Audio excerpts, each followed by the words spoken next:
At the Faith and Freedom Coalition's Road to Majority conference last week, presumptive Republican nominee Donald Trump got a warm reception from this largely evangelical audience.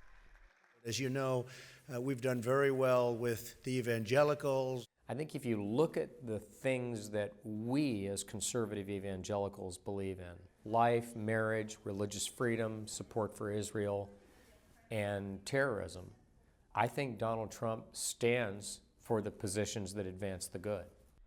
But among other evangelical Christians, including those who usually vote Republican, strong concerns remain about Trump's character, the strength of his political conservatism, and his suitability to be president.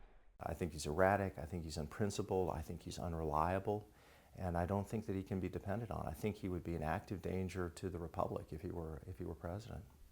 Still others aren't sure what to think.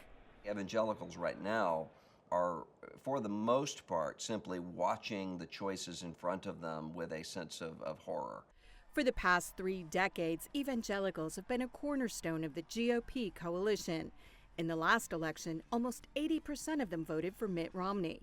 But during this election cycle, they've been divided over Trump. Some have decided to be very pragmatic. We've seen this among some leaders and among some voters as well. And if it looks like Trump's going to win, then they want to back him because they would prefer a Republican president, even if less than ideal, than a Democratic president. But there are other evangelicals that are very conflicted about this. So this is an unusually difficult election for many evangelicals.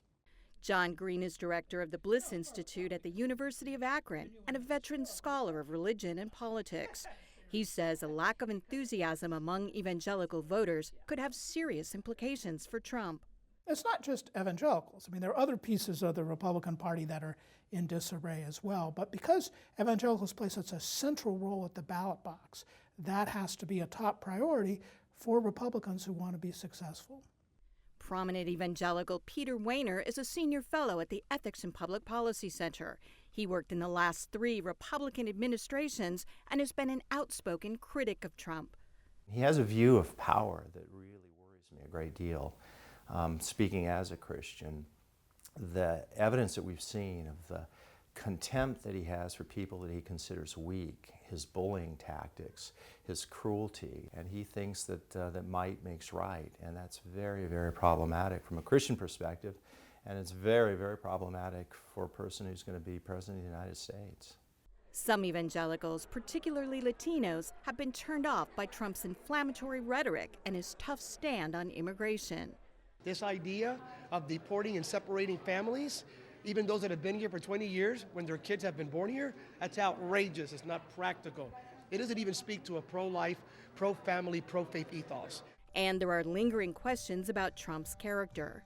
You have someone who has openly boasted of marital infidelity, serial adultery, someone who's made his living in the casino industry that I believe is predatory off of the poor, and someone who has used race baiting in this campaign in really unprecedented sorts of ways.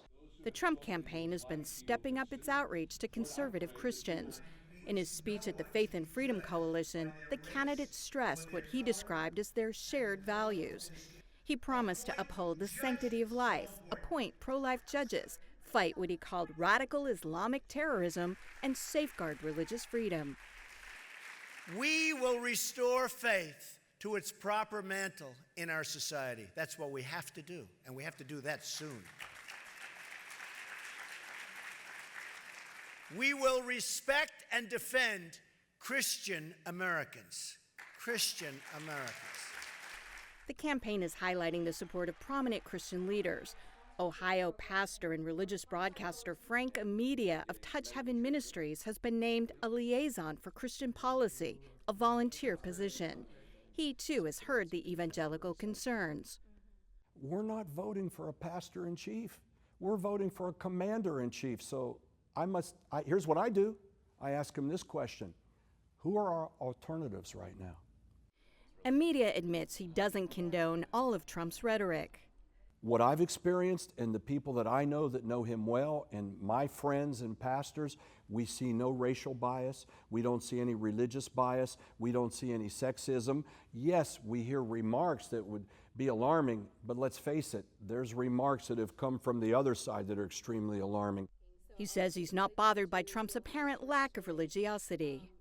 I don't care if he's a born-again Christian or not. I know that that's going to get people mad at me again on the right side. What I care about is that he's raised himself up for Christian rights, for the First Amendment, for religious rights. It's very clear that Trump stacks up more on the line of what are Christian fundamental doctrines and concerns than Hillary or Obama do, or they have. Of course, we're not electing someone to be pastor, and someone who is president of the United States does not need to be someone who shares the Holy Spirit with us or who shares a common doctrinal framework. But evangelical Christians have always said that character matters. Russell Moore is head of the Southern Baptist Convention's Ethics and Religious Liberty Commission. Surely we can agree that there are some things that would morally disqualify a person from office, regardless of what pragmatically that person would do. And so if we agree on that, then our question is simply, what is that? Many evangelicals say they're still wrestling over what to do in November. Whatever discomfort evangelicals have, and it's real discomfort with Donald Trump, that's not showing up in a warming toward Hillary Clinton. It leaves me politically homeless. I'm not going to vote for Donald Trump under any circumstances. I'm not planning on voting for Hillary Clinton because she's a liberal and I'm a conservative, and she stood against pretty much everything I've stood for in my public life. Some are considering voting for a third party or write-in candidate. Others have decided to vote for Trump as the lesser of two evils. Ralph Reed of the Faith and Freedom Coalition predicts that if Trump keeps stressing their key issues, he will ultimately do well among evangelicals. By definition, in a fallen world, every choice is an imperfect one. I think for us to reject the good because it isn't perfect or because the messenger is imperfect shows potentially a level of spiritual immaturity.